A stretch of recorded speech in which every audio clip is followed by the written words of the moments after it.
One day, we all reach the wall at the end of the hall of judgment. We see the lie we were told was nothing but a plank in someone's eye, not just a splinter of falsehood, but a pier waltzing out into a lake of black water,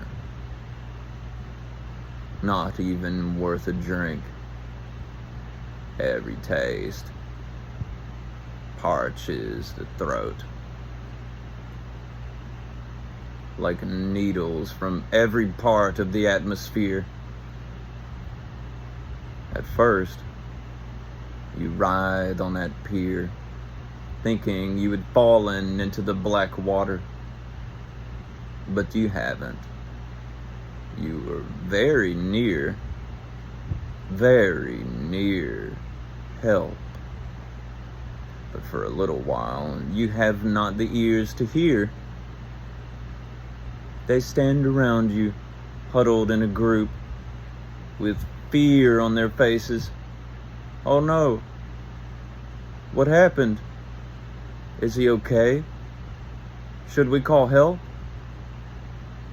These are things you remember only at a passing glance later on,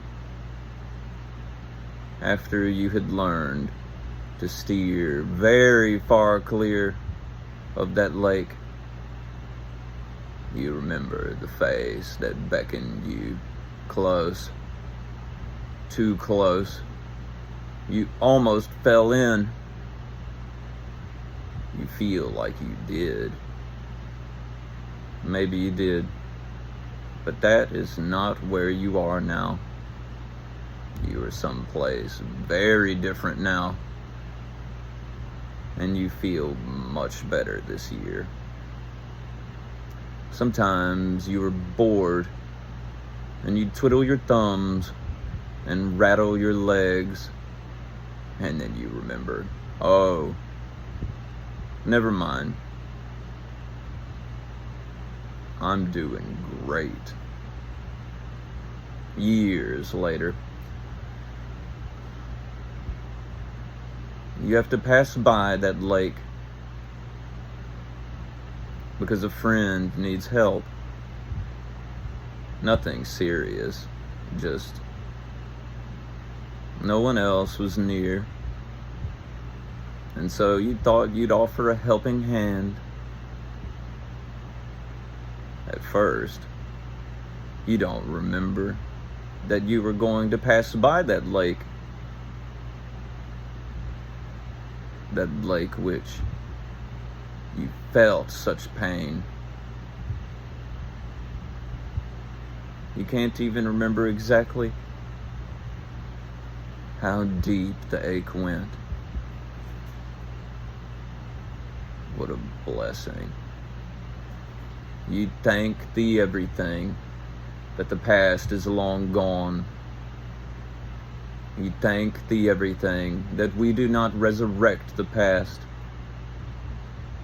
We only resurrect ourselves. And then to think, what if I never had taken a drink of that black water? I would always be wondering. Thank God for the memory that it was so bad I cannot recall. So bad. So bad.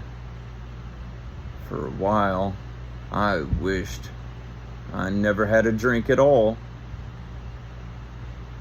You get to your friend's place, and you catch a glance of that black water, and you feel the fear rise in your throat.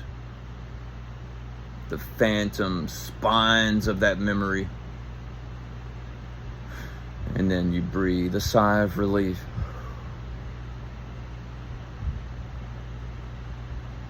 Knowing that the memory of those spines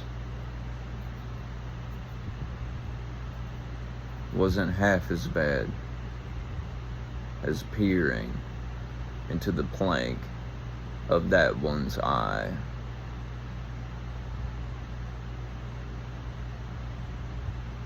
Your friend,